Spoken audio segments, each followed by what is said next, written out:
Donc, merci à tous d'être présents pour cette présentation de mémoire qui porte sur la valorisation des dettes subordonnées et plus spécifiquement la prise en compte de retours d'expérience sur cette valorisation et application dans le cadre d'un fonds commun de titrisation.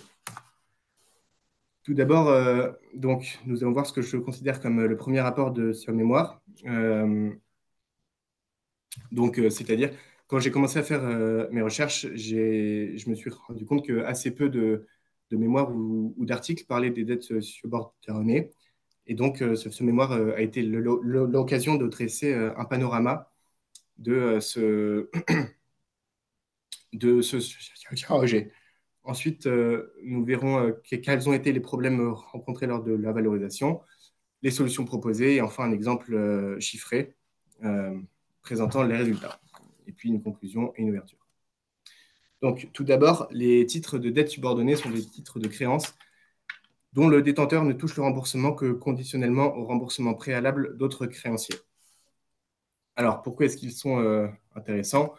C'est que en référentiel S2, ils sont assimilables à des fonds propres. Ceci est largement documenté à travers les articles de la directive du règlement délégué et du code des assurances. Ils sont assimilables à des fonds propres, mais sous condition. La première étant l'arrêt du remboursement dès que les capitaux requis ne sont plus couverts. La seconde étant la maturité, donc ce qui veut dire que à son émission, un titre de dette subordonnée doit avoir une maturité assez lointaine pour être effectivement admis en couverture du SCR. Également, il faut une disponibilité intégrale de l'élément, donc c'est-à-dire la totalité du nominal est disponible pour éponger les pertes si nécessaire. Il y a également des limites quantitatives imposées par le règlement délégué. Et avant d'émettre, il faut aussi déposer un dossier auprès de l'autorité de contrôle en place pour avoir l'autorisation ou non de procéder à l'émission. À quel point sont-ils utilisés? Pour ce faire, on peut simplement aller sur les bases de données de l'IOPA, sur laquelle on trouve toutes sortes de mesures de bilan. Sur ce tableau, donc, il y a trois chiffres qui nous intéressent principalement. 99%, c'est la part des dettes subordonnées effectivement incluses en fonds propres, ce qui nous informe que quand un assureur fait une émission, c'est effectivement pour augmenter ses fonds propres. 7%, c'est la part des fonds propres représentés en dette subordonnée, donc c'est un chiffre assez important. Et 19%, c'est la part du SCR couverte par les dettes subordonnées. Une manière d'interpréter ce 19%, c'est que si demain, pour une raison quelconque, les dettes subordonnées ne sont plus admises en couverture des capitaux requis, les ratios de solvabilité en Europe perdent en moyenne 21 points. L'organisation sous forme de fonds. Alors, donc là, on se rapproche un petit peu plus du sujet du mémoire. En fait, quand on est un petit assureur, émettre une dette subordonnée de 10 ou 15 millions, ça constitue un investissement qui est assez peu intéressant pour le marché. D'une part, car le nominal est faible, et d'autre part, car qui dit parité assurance dit non coté. Et donc, c'est assez compliqué d'estimer le risque de défaut euh, de la dette, puisque c'est donc le principal risque qui porte sur les emprunts subordonnés. Donc, dans ce fonds, nous avons des entités non-vie européennes et non cotées, issues de 11 pays différents et émises dans 3 devises différentes. Donc, ça nous fait profiter d'une certaine diversification. Économiquement, un investisseur est propriétaire d'une part du fonds, donc ce qui permet de profiter d'un certain effet de mutualisation. Et également, ce fonds nous donne une information intéressante puisque à la création, il n'y avait qu'un seul compartiment. Aujourd'hui, il y en a 3 et le quatrième est censé ouvrir bientôt. Donc, cela nous dit que les dettes subordonnées continuent à trouver leur public aussi bien du point de vue des émetteurs que des investisseurs. Justement, les dettes subordonnées comme outil d'investissement, alors ce sont des outils assez complexes, donc on attend plutôt des investisseurs professionnels Et également, ce sont des outils assez peu liquides du fait du risque qu'ils portent. Et donc, on cherche des investisseurs qui peuvent assumer l'investissement sur du long terme. Donc, en assurance, c'est principalement des assureurs vie et fonds de pension, tout simplement parce que acheter une dette subordonnée pour un assureur vie, c'est assez en adéquation avec son passif. Prudentiellement, si je suis une assurance qui achète des titres subordonnés, c'est à l'article 180 du règlement délégué qu'il faut se référer. Et plus spécifiquement pour du non coté, c'est au paragraphe 4. Le stress test effectué dépend du ratio de solvabilité de l'émetteur. Donc là, on retrouve une notion assez importante dans les dettes subordonnées, qui est le risque de défaut de l'émetteur. Comme outil prudentiel, donc, les dettes subordonnées peuvent être comparées à des méthodes de transfert à risque. On peut penser au swap de longévité, au cas de bond et tout ça. Ce sont finalement des méthodes assez peu répandues, mais on peut aussi les comparer à l'assurance, qui est aussi une manière de s'alléger d'une partie de son risque. Donc pour les comparer en vitesse, premièrement, ce qu'on peut dire, c'est que les dettes subordonnées, c'est assez simple à gérer, là où la réassurance, ce sont des méthodes connues mais plus complexes. Également, en dette subordonnée, le coût est prévisible pour une longue durée, c'est-à-dire que c'est un coupon fois un nominal sur de 20 à 30 ans, là où en réassurance, le coût dépend de la sinistralité, donc c'est nettement plus complexe à projeter. Les dettes subordonnées couvrent la société dans son ensemble, alors que la réassurance agit sur un périmètre fixé, un portefeuille, un produit, etc. Le lien entre un investisseur et un assureur n'est pas le même qu'entre un réassureur et un assureur. Le réassureur pouvant conseiller l'assureur, alors qu'un investisseur se contente de recevoir la coupon et éventuellement de revendre le titre. Et enfin, les dettes subordonnées, ça expose un petit peu plus au SCR de marché. En effet, si j'émets une dette de 10 millions, ça augmente certes mes fonds propres, mais ça augmente mécaniquement aussi mon actif, ce qui m'y expose donc un peu plus au SCR de marché, là où la réassurance impacte plus le SCR de contrepartie. Donc, il n'y a pas de méthode ultime entre les deux, mais simplement chacune a ses avantages et ses inconvénients. Donc, voyons voir quels étaient les problèmes rencontrés lors de la valorisation. Tout d'abord, dans l'ancienne méthode, donc, on partait d'une dette avec un bilan qu'on projetait jusqu'à la maturité de la dette. Si à un instant, la NAV, donc les fonds propres, ne couvre plus le SCR, c'est un instant de dette RFO, les flux s'arrêtent et on passe à la simulation suivante, ce qui nous permet d'obtenir une séquence de flux pour chaque simulation. On actualise et on obtient une valeur. Et quand on avait plusieurs dettes, on faisait deux projections indépendantes et on obtenait ainsi une valorisation pour chaque dette. Le problème de ceci, c'est que quand ces deux dettes émises par une même entité, quand il y a un défaut, en réalité, c'est les deux dettes qui prennent et pas une seule. Or, ce qui se passait, là je le mets en évidence en jaune, ce qu'il se passait, c'est que les défauts ne se produisaient ni aux mêmes instants, ni sur les mêmes trajectoires. Donc, c'était peut-être un peu audacieux, encore une fois, dans le cadre où ces deux dettes émises par une même entité. Également, dans cette ancienne méthode, donc j'ai parlé de l'actualisation, elle se faisait au taux sans risque, augmenté d'un spread d'ajustement, qui était calculé à l'émission pour avoir une émission au pair, et qui servait, en termes d'interprétation, qui servait à synthétiser tous les risques autres que celui de TFO, donc la liquidité, risque de marché, les imperfections du modèle et autres. Le problème, c'est que actualiser avec un spread fixe, ça crée une opportunité d'arbitrage à l'échéance, ce qui en théorie est impossible. Et également, avec cette méthode, comment justifier le fait d'avoir un spread différent quand on a plusieurs dettes émises par une même entité? C'était peut-être un petit peu curieux.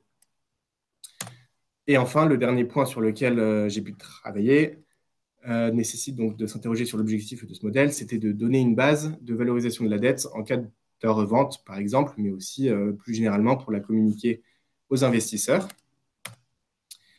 Et donc, il y a quelques années, une idée a été proposée qui était d'ajouter les tendances de marché à la valorisation. Ces tendances étaient issues de cotations ADS.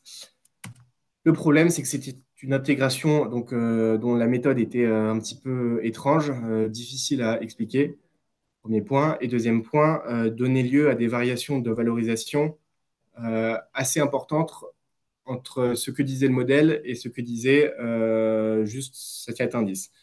Donc, travailler sur tout ceci a été l'occasion d'améliorer l'intégration de cet indice. Donc, la solution proposée et les résultats. Alors, tout d'abord, l'idée, donc, c'est de finalement simplement projeter les deux dettes en même temps, et si un défaut survient, les deux dettes le subissent. Donc, c'est ce qui est montré sur le schéma ici à droite. À chaque instant, il y a les flux des dettes tant qu'elles sont en vie, et si l'une arrive à maturité, il n'en reste plus qu'une.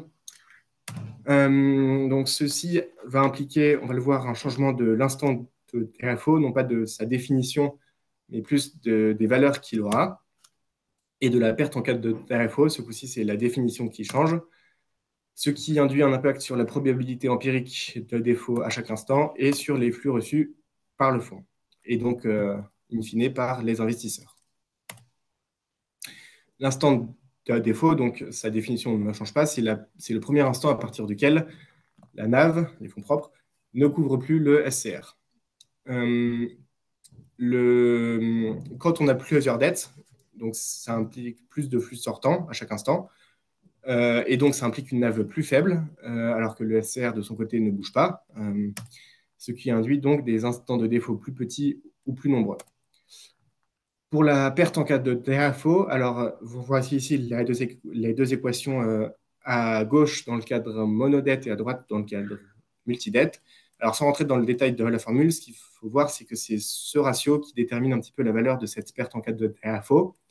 On l'a vu avec deux dettes, la NAV est plus faible et le nominal total est plus élevé, ce qui induit une LGD supérieure ou égale. Enfin, les flux à chaque instant.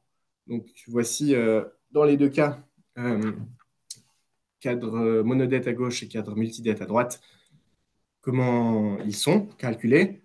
On a vu donc que les instants de défaut seraient plus faibles ou plus nombreux, ce qui veut dire moins de flux en cadre multidette, donc une baisse de la valorisation, et une LGD plus importante, donc des flux de défaut plus faibles. Donc là encore, on s'attend à une baisse de la valorisation. Pour le spread d'ajustement, ce qui est proposé, c'est de calibrer une structure par terme de spread qui converge vers zéro avec la maturité de taille croissante. Donc, c'est ce point qui permet d'éviter l'opportunité d'arbitrage à l'échéance.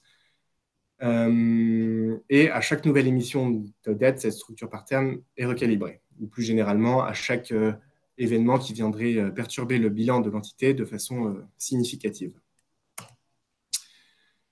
Et pour l'indice de marché, simplement l'ajouter à ce spread. Et donc, selon la variation de l'indice, ça va impliquer une hausse ou une baisse du taux d'actualisation et donc une hausse ou une baisse de la valorisation. Donc, je vous propose un petit exemple.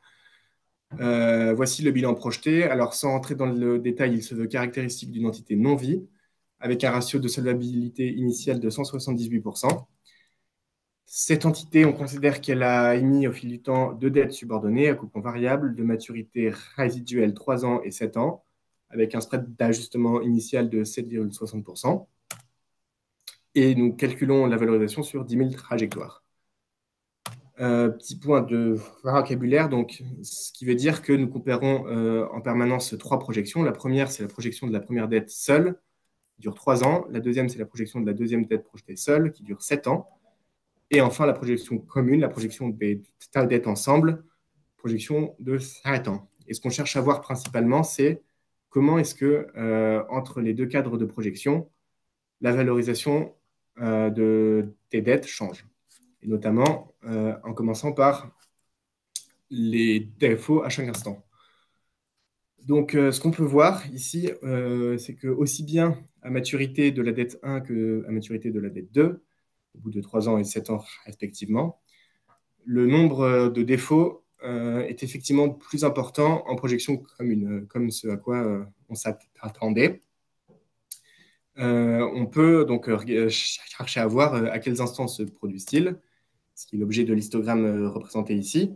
Alors, en rouge, on a le nombre de défauts à chaque instant de la projection 2 et en violet, le nombre de défauts à chaque instant de la projection commune. Alors, au premier abord, ce graphe peut être un petit peu décevant, puisqu'on a l'impression que ce sont les mêmes distributions. Et d'ailleurs, même quand on fait des tests statistiques sur ces distributions, globalement, on n'arrive pas à déterminer que ce sont des distributions différentes. Néanmoins, il y a quand même deux petites choses à dire. Premièrement, on voit que les pics violets ont quand même tendance à être un petit peu plus hauts, donc ce qui indique là encore un petit peu plus de défauts au fil du temps et un peu à chaque instant si on veut.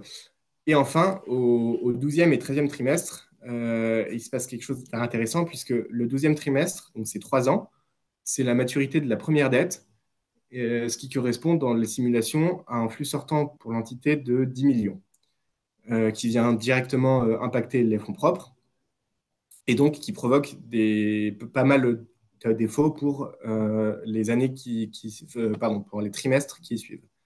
Et donc on voit, oui, au 12e et 13e trimestre, et aussi un petit peu par la suite, une surprépondérance de défauts dans la projection commune.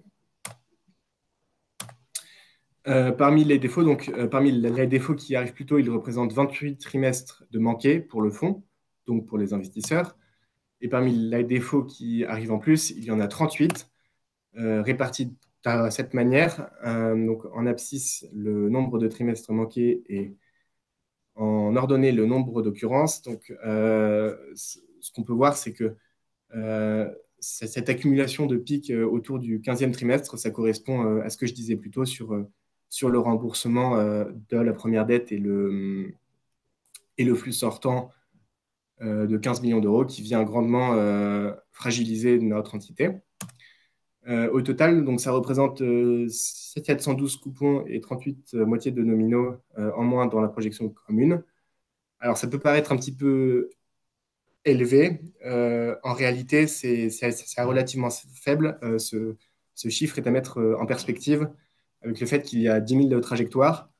Donc, on s'attend à ce que ce ne soit pas ça qui change la face du monde sur la valorisation. Là, donc, voici un graphe qui montre l'évolution de la probabilité empirique de défaut au fil des trimestres. Alors, ce qu'on peut voir, c'est qu'entre la projection 2 et la projection commune, donc rouge et violet, les deux courbes sont très proches jusqu'au 12e trimestre, où ça commence à s'écarter. L'écart se creuse un petit peu jusqu'à approximativement le 16e trimestre, puis reste relativement constant par la suite. Ce qu'on voit là, en fait, c'est un peu une version cumulée du premier histogramme qu'on a vu. C'est que un gros flux sortant vient pas mal augmenter le risque de défaut de l'entité et que c'est plus finalement ce flux sortant que le coût de la dette à chaque instant qui augmente le risque de défaut. Pour la structure par terme, donc voici à quoi elle ressemble. Le premier constat qu'on peut faire, c'est qu'elle ne converge vers zéro que parce qu'on l'a demandé. La condition que le spread soit à zéro à maturité, c'est zéro, c'est forcé. Et ce qu'on peut voir aussi, c'est que c'est assez proche du taux coupon, donc qui était de 6 ou 7%. Donc voilà, c'est pas spécialement surprenant, mais c'est quelque chose à noter. Et de cette structure par terme, on tire les valeurs de 6,32 pour le spread d'ajustement de la première dette, qui a une maturité résiduelle de 3 ans, donc le 6,32 est par ici, et de 6,58 pour la deuxième dette, qui a une maturité résiduelle de 7 ans, donc par ici. Pour l'indice de marché, donc simplement, on ajoute les variations au spread précédent. ce qui implique que le taux d'actualisation, au final, est du taux sans risque augmenté de 6,21% pour la première dette et de 6,45% pour la seconde dette. Donc là, on peut voir ce que ça donne au niveau des impacts successifs sur la valorisation. Donc là, je compare que sur la deuxième dette, mais les constats sont similaires sur la première. Premièrement, en termes de nombre de défauts à maturité, on constate qu'il y en a à peu près 11% en plus. Ces 11% de défauts en plus, pourtant, n'induisent qu'une baisse de 0,15% de la valorisation, ce qui est relativement faible. 5,16%, alors c'est l'impact uniquement de changer de spread d'ajustement. Pour rappel, le spread d'ajustement initial était de 7,60%. On est passé à un spread d'ajustement pour la deuxième dette d'à peu près 6,5%. Donc forcément, ça vient pas mal augmenter la valorisation. Également, l'impact de marché. Donc, on voit qu'il est, avec la précédente méthode, quand on l'intégrait, ça induisait une variation de 4,79%, donc ce qui est assez élevé, ce qui pouvait poser même problème dans certains exemples réels. Alors qu'avec la nouvelle méthode, ça n'induit plus qu'une légère hausse qui correspond finalement à ce qu'on fait d'une variation de cotation ADS.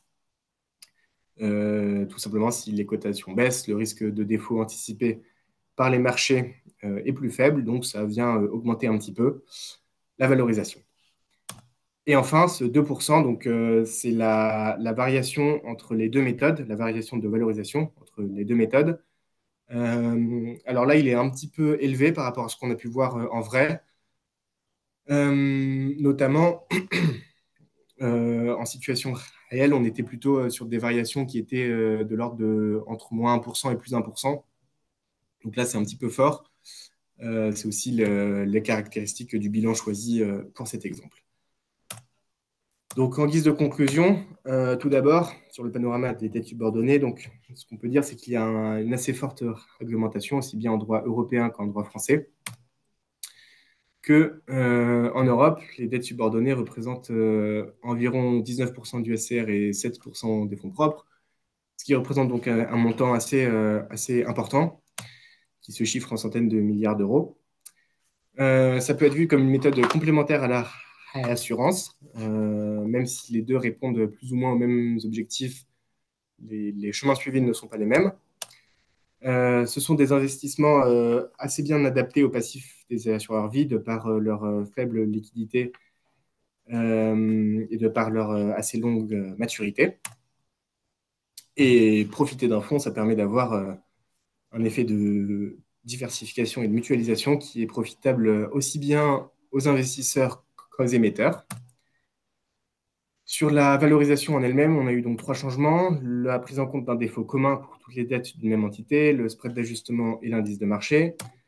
Sur le défaut commun, l'impact sur la valorisation était donc certes présent, on l'a vu, mais plutôt limité. Ce qu'on a pu voir en vrai, c'est que c'était un petit peu plus important que ça, mais voilà, ça reste un ordre de grandeur assez proche. Sur le spread d'ajustement, ça a provoqué de diminuer de 15% le spread d'actualisation. Donc, forcément, ça implique une forte hausse de la valorisation. Ce qu'on a pu voir en vrai, c'est qu'effectivement, il y a eu des hausses de valorisation, mais pas aussi importantes que celles que je vous ai présentées. Et pour l'indice marché, bien désormais, c'est une intégration qui est explicable et qui donne lieu à des variations plutôt satisfaisantes, puisqu'elles correspondent à ce à quoi on s'attend. Un point assez intéressant sur la valeur totale du fonds, lors du changement de méthode, elle n'a quasiment pas changé. Donc chaque dette avait une valeur un peu différente, mais au total, on retombait bien sur la même chose. Donc ça, c'est plutôt un point satisfaisant. Et également, au niveau de l'implémentation, on a eu quelques gains en temps de calcul et une utilisation du modèle un petit peu plus claire et plus pratique. Donc là aussi, c'est plutôt un succès à ce niveau-là. La limite des travaux menés, c'est que dépendance de la valorisation aux données. Alors, le premier point, On l'a vu, le principal risque, c'est le risque de défaut sur le SCR. Donc, ce SCR est calculé par un modèle qui est public, que je n'ai pas abordé car ce n'était pas l'objet de ce mémoire. Mais simplement, il faut savoir que donc, ce n'est pas si on veut, ce n'est pas le vrai SCR, c'est plus une estimation qui évolue au fil du temps. Également, ce modèle pour calculer le SCR il dépend des données qu'on donne, etc. Ensuite, on a vu que c'est principalement le gros flux sortant à maturité de la première dette qui augmente le risque de défaut de notre entité. En réalité, ce qui se passe, c'est que quand une dette arrive à maturité, son émetteur en réémet une deuxième de même d'un nominal, ou en tout cas d'un nominal très proche, avec un coupon qui peut changer un petit peu. Mais donc, ce qu'il se passe, c'est que le flux sortant de 15 millions d'euros que nous, on a vu, euh, en réalité, il n'a quasiment jamais lieu. Donc, ce qui a tendance à peut-être surestimer un petit peu le nombre de TFO. Enfin, sur la structure par terme, le premier point qui sort, c'est que c'est assez long à calibrer. Les valeurs qu'on obtient de spread, donc on sait dire comment est-ce qu'on les a obtenues, mais simplement c'est un peu compliqué de les expliquer. Et ça dépend beaucoup du taux coupon. Donc peut-être qu'il serait intéressant de s'interroger sur une forme paramétrique pour ce spread de data justement qui dépendrait donc du bilan de l'entité. Très bien, donc merci de votre attention. Toutes mes excuses pour ce contretemps en début de présentation. Et je vais tâcher de répondre à vos questions si vous en avez. Et oui, un premier point pour ceux qui ont posé des questions avant le souci, je n'y ai plus accès, donc je vous invite à, à les reposer. Alors, les études de sensibilité, donc, pardon, je vais lire la question. Y a-t-il eu des études de sensibilité sur l'entreprise fictive en fonction de la variation de taux, par exemple AIOPA? Est-ce que le nombre de défauts varierait significativement en fonction de hausse-baisse de l'environnement de taux de 300 points de base, par exemple? Alors, non, les études n'ont pas été faites sur cet exemple. Par contre, elles sont faites en situation réelle. Ce qu'on observe, c'est que comme il y a des dettes à coupons variables et coupons fixes, en réalité, alors je ne vais pas dire que le fonds est insensible, mais en réalité, le fait d'avoir des coupons variables permet de pas mal compenser ces phénomènes de hausse-baisse de taux. Alors, il y a une question sur la LGD. Pourquoi est-elle évoquée dans le cadre théorique, mais pas dans les résultats de l'exemple? Alors, en effet, je l'ai présenté en théorie puisque sa définition change du fait de la projection commune des deux dettes. Sa définition change, mais ce qu'on a pu voir en pratique, c'est que la valeur qu'elle avait empiriquement ne changeait pas ou quasiment jamais. Et donc, ça n'allait pas apporter grand-chose au résultat. Et donc, c'est simplement pour cette raison que je n'en ai pas parlé d'un point de vue résultat. Mais voilà. Alors, oui, il y a peut-être un point sur lequel je n'ai pas assez insisté. Quand je parle de projection monodette, il s'agit des dettes, donc, dans le cadre d'une entité qui a émis plusieurs dettes. La projection monodette, c'est simplement de projeter chacune des deux dettes indépendamment et une par une.